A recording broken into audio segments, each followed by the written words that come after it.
Bonjour à tous et à toutes, bienvenue sur cette vidéo qui va vous présenter les résultats de l'étude du projet Drive INML. Je me présente Lydie Cazot, présidente d'AME Management, cabinet conseil spécialisé dans l'accompagnement des entreprises.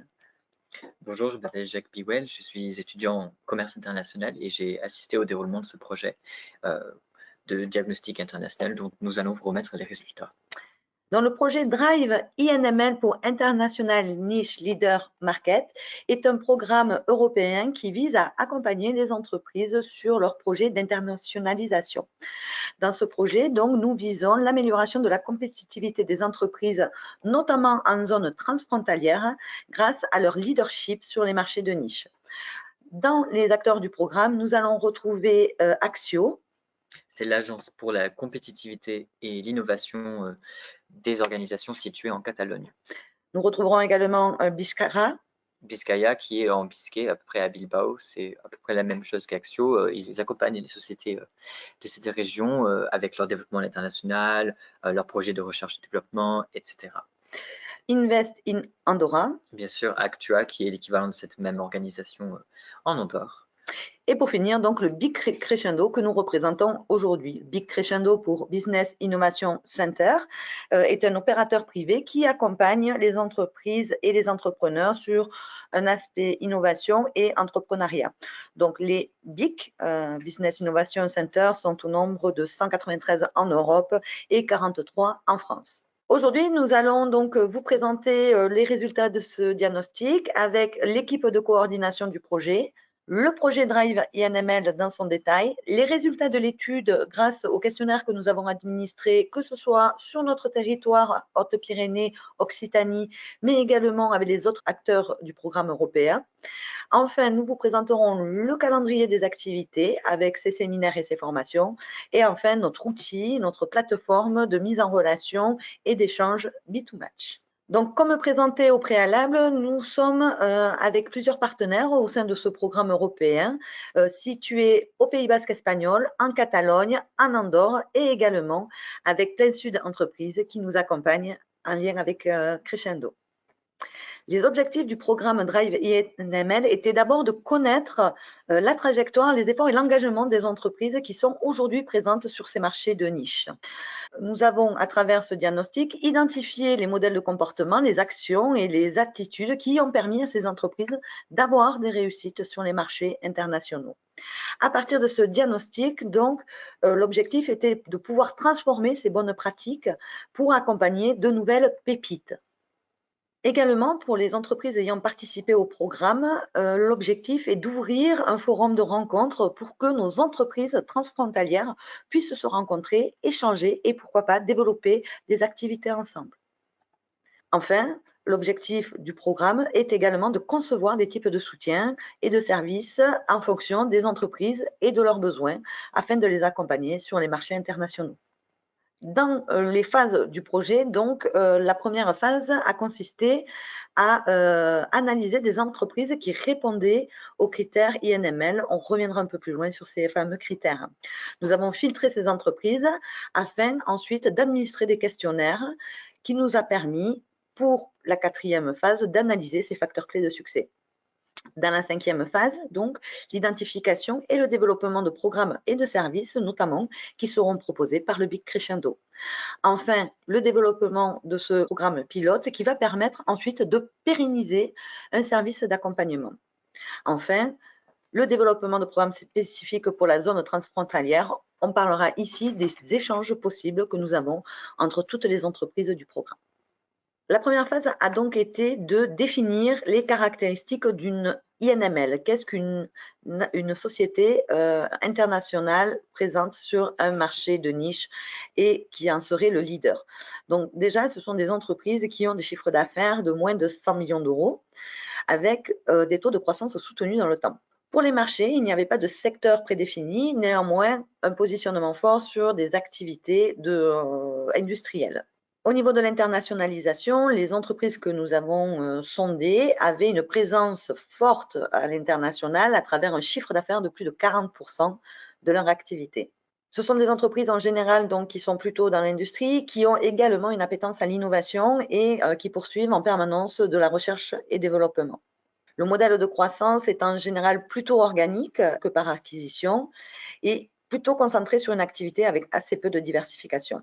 Enfin, ce sont en général des entreprises pérennes avec une histoire assez longue derrière elles, donc des entreprises qui ont plusieurs dizaines d'années d'expérience et souvent donc avec une grande résilience pour survivre au krach boursier notamment ou tout autre krach qui peut arriver dans le monde économique.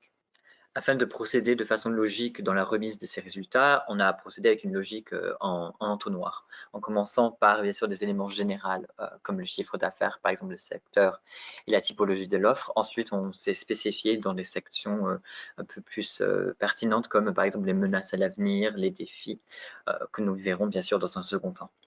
Ce sont au total 52 entreprises qui ont été sondées, donc une quinzaine d'entreprises pour le Pays basque espagnol, une quinzaine pour la Catalogne et également une quinzaine chez nous en Occitanie et en fait 7 entreprises en Andorre. Donc l'ensemble de ces entreprises ayant répondu au questionnaire seront disponibles sur B2Match avec lesquelles vous pourrez également échanger. Tout à fait. Et du coup, on a fait ces réalisations de questionnaires entre, bien sûr, les mois de mars et avril de cette année. Donc, il y a eu quelques impacts en raison du Covid et on va voir quand même quelques réverbérances dans les résultats à venir. Tout d'abord, en termes de chiffre d'affaires, comme on avait mentionné précédemment, il me semble, les sociétés de notre échantillon français produisent généralement des chiffres d'affaires qui sont bien sûr réduits entre 2 et 5 millions d'euros de chiffre d'affaires, ce qui contraste fortement avec la région transfrontalière où bien sûr seuls 31% des sociétés se situent dans cette catégorie de chiffre d'affaires. On remarque bien sûr au niveau transfrontalier que bien sûr 27% des sociétés produisent un chiffre d'affaires entre 25 et 50 millions d'euros et bien sûr 29% entre 10 et 25 millions, ce qui signifie que plus de la moitié des sociétés sondées globalement produisent plus de 10 millions d'euros de chiffre d'affaires. Or, en France, on remarque que cette catégorie-là, elle ne représente que 30%. Donc, les sociétés françaises, on peut dire, sont bien sûr un peu plus petites et effectuent un volume d'activité plus limité. Mais là, on voit un détachement en termes de chiffre d'affaires qui est réalisé à l'export. Donc, en fait, en France, bien sûr, pratiquement une société sur 3 effectue au moins 75% de son chiffre d'affaires à l'export. On remarque également que cette proportion est la même pour les sociétés qui effectuent entre 50 et 75%. Et on remarque que seule une société sur 4 effectue un chiffre d'affaires entre 1 et 25% à l'export. Donc, en quelque sorte, on constate que soit les sociétés produisent moins de 25% à l'étranger, soit c'est plus de 50%. La tranche de 26 à 50% n'a pas du tout été recensée dans notre échantillon français, alors qu'aux régions transfrontalières, cela représente presque un cas sur 5. Ce qui est très intéressant de constater également que c'est une société sur deux, sur tout l'échantillon, exporte plus de 75%. Donc c'est un peu une faiblesse encore au niveau français de voir que seule une société sur trois à peu près arrive au même stade qu'une société sur deux aux régions transfrontalières. En termes de secteur d'activité, comme on a mentionné, bien sûr, un grand nombre de sociétés ont recensé appartenir, bien sûr, au secteur des systèmes industriels. On a bien sûr un éclatement de ce secteur qui arrive en France, bien sûr, avec la prédominance de l'aéronautique, à peu près 17%. On retrouve également le secteur de l'agroalimentaire, qui représente encore une fois 17%, et la chimie, bien sûr, qui partage la même proportion, avec encore une minorité pour le secteur de la santé.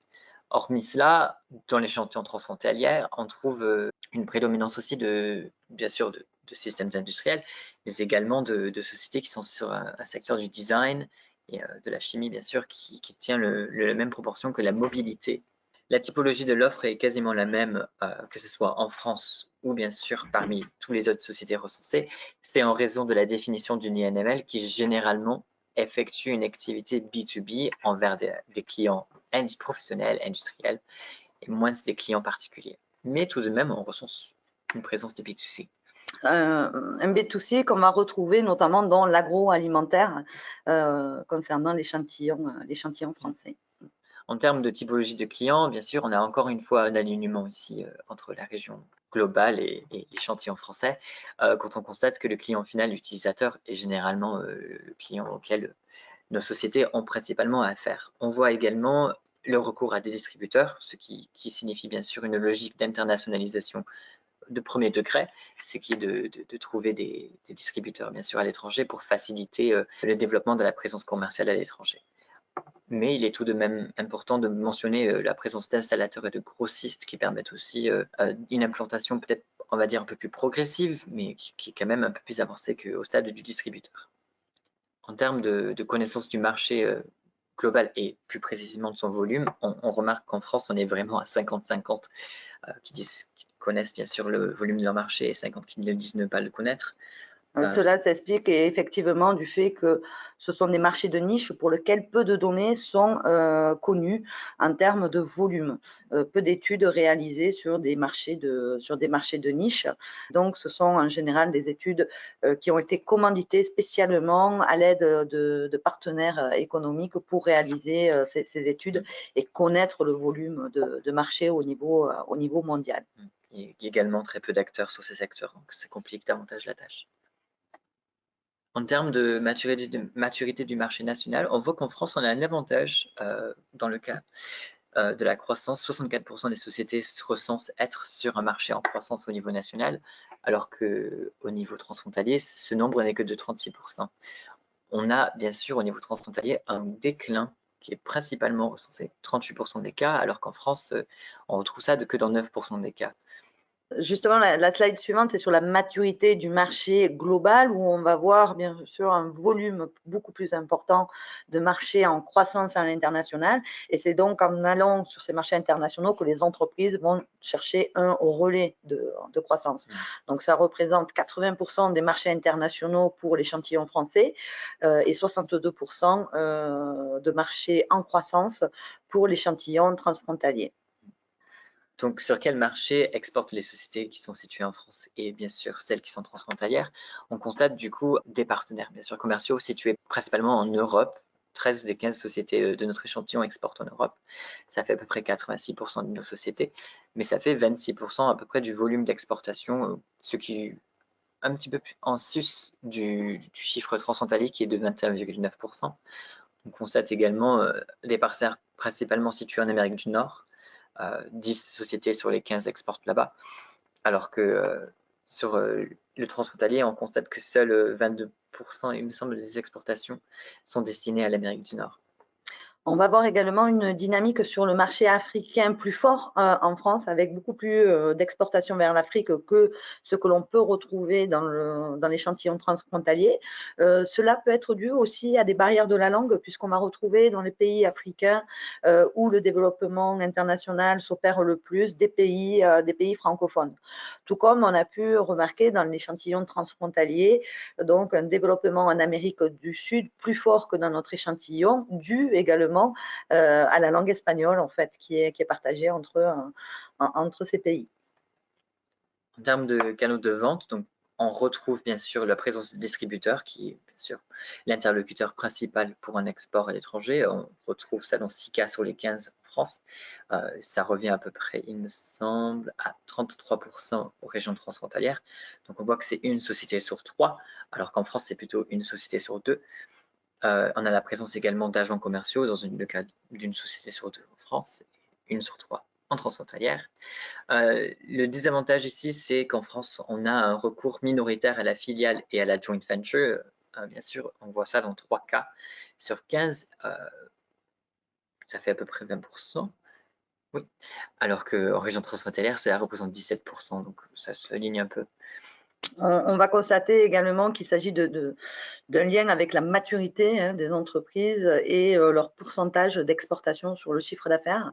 Donc, effectivement, des sociétés plus anciennes qui ont plus de maturité sur les marchés internationaux ont, après avoir développé des systèmes de distribution externalisés, ont fini par internaliser à travers ces créations de joint venture ou de filiales. Donc, on est bien sur une notion de maturité en termes de développement économique qui peut expliquer cette différence.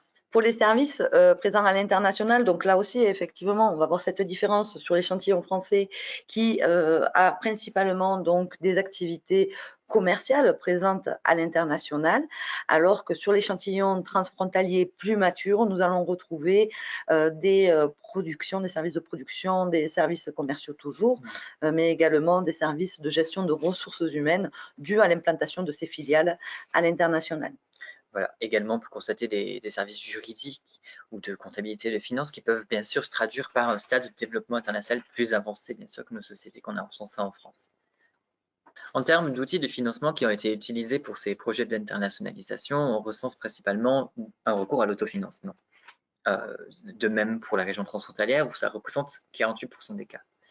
En seconde place, bien sûr, en France, on a l'avantage d'avoir un recours au système des subventions qui est bien sûr assez développé, alors que dans la région transfrontalière, on voit que c'est le cas d'une société sur 3, alors qu'en France, c'est plutôt une société sur 2. Donc, nous avons effectivement une dynamique des pouvoirs publics sur le développement à l'international en France qui fait que des systèmes d'aide financière sont mis en place avec plusieurs guichets et cet accompagnement donc, sur l'international en France est beaucoup plus appuyé financièrement par les pouvoirs publics. Ce qui va être intéressant également, c'est de voir quelles sont les origines de ces subventions perçues. Donc, on va constater qu'en France, elles sont locales, régionales et nationales et assez peu européennes, avec sur l'échantillon transfrontalier un peu plus de subventions obtenues à travers les aides européennes. Cela s'explique notamment par la lourdeur des dossiers administratifs qu'il peut y avoir sur des aides européennes, mais avec l'échantillon transfrontalier, donc cette appétence au développement international et cette maturité leur permet de pouvoir solliciter ce type d'aide. Du coup, on a un recours bien sûr à des entités qui permettent l'accompagnement à l'international. Bien sûr, on recense des entités publiques, régionales et nationales, bien sûr, qui permettent également un relais pour tous ces financements et subventions dont on vient de mentionner. Mais il y a également un recours à des chambres consulaires, à des agences de développement économique et même des cabinets privés. Là où l'échantillon français se distingue du transfrontalier, c'est qu'on a un recours, on va dire, égal à la chambre consulaire ainsi qu'aux organismes publics régionaux et nationaux, alors qu'à l'échelle transfrontalière, c'est plutôt les organismes publics nationaux. Bien sûr, comme nous avons dit, nos partenaires Axio, BEAS et Actua sont des organismes publics nationaux. En France, ces organismes dispensent principalement une aide en termes de prospection. On peut mentionner justement l'assurance prospection de la Team Business France qui est lourdement utilisée et qui est très avantageuse pour les sociétés qui souhaitent internationaliser de façon sereine financièrement. À l'échelle transfrontalière, on trouve beaucoup d'autres accompagnements qui n'ont pas été bien sûr étudiés dans notre rapport. On a des aides stratégiques, on a des aides à l'implantation qui se distinguent dans d'autres situations plus particulières. Mais on remarque tout de même un retour à de l'aide à la prospection, à relations publiques internationales, à la représentation et même aux études de marché qui sont souvent menées pour les sociétés INML. En termes de défis à l'internationalisation dans les 3 prochaines années et 10 prochaines années en France, la première, c'est la capacité d'investissement en recherche et développement. Comme mentionné, beaucoup de nos sociétés sont industrielles et afin de rester concurrentielles, doivent investir constamment en recherche et développement afin de proposer des produits ou des services qui répondent le plus précisément aux demandes clients, bien sûr, car on se situe sur des marchés de niche. Un autre défi, bien sûr, c'est le protectionnisme qui peut bien sûr représenter une barrière au commerce international et qui peut réduire bien sûr le volume de ce marché.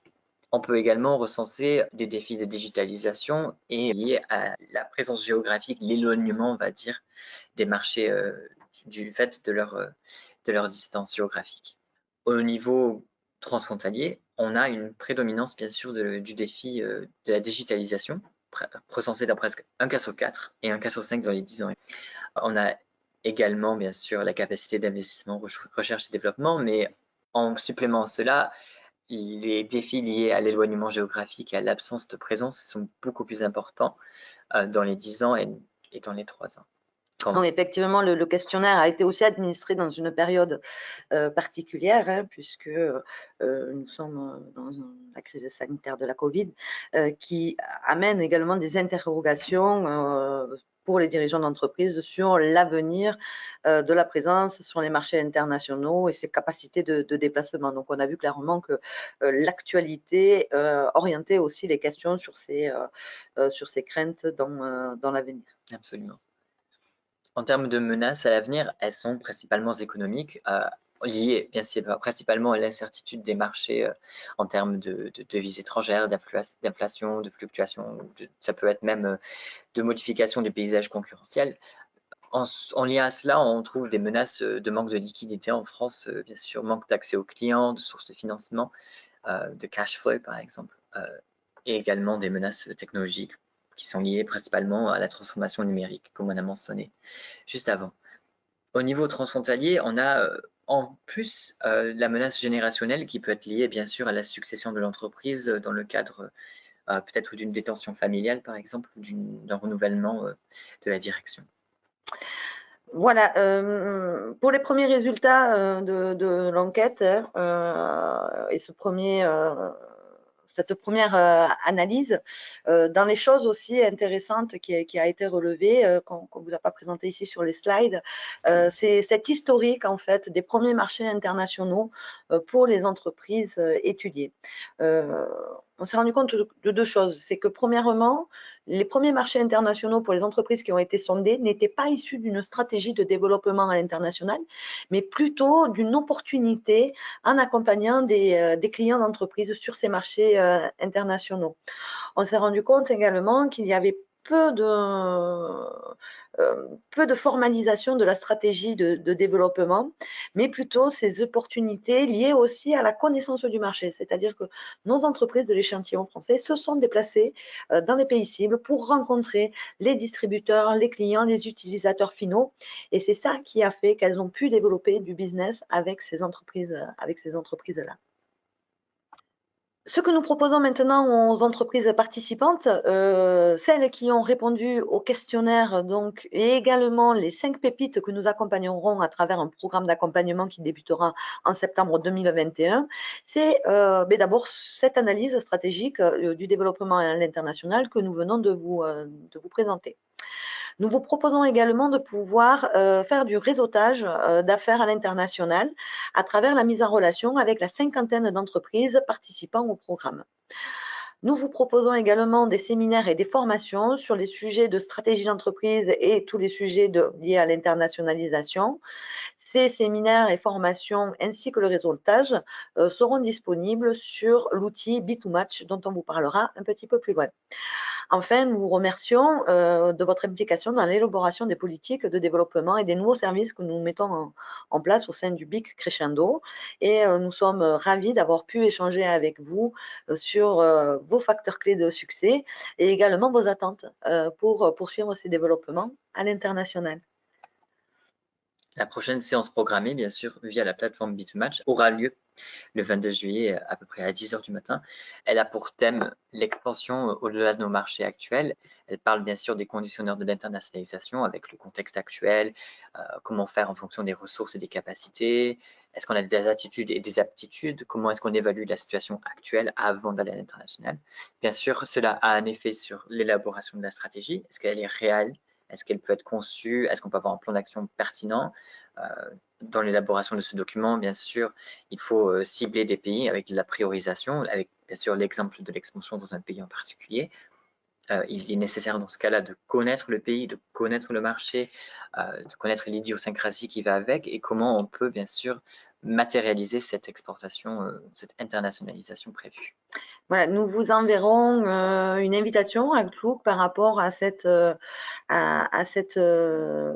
intervention et également sur toutes les autres interventions à venir, en sachant que vous pouvez soit les suivre en live via la plateforme B2Match, mais également retrouver les enregistrements de ces interventions. Les thèmes qui seront programmés à partir de septembre seront la cybersécurité, l'économie circulaire, les données, l'intra-entrepreneuriat, le e-commerce, la numérisation de l'entreprise, les financements européens, nationaux et régionaux. La plateforme de travail virtuel B2Match, donc pour les entreprises ayant participé au questionnaire, Jacques vous a créé des profils et vous a envoyé les liens pour pouvoir vous connecter et activer vos profils. Donc, encore une fois, cette plateforme va permettre déjà de vous présenter avec les profils personnalisés que Jacques a pré-remplis pour vous, l'accès à toutes les activités proposées, les séminaires, les formations, les tables rondes, l'accès aux outils qui vous seront proposés lors de ces séminaires. Enfin, vous pourrez rentrer en relation et échanger avec les autres entreprises du programme. Et enfin, on vous proposera des networking avec les acteurs clés de l'internationalisation.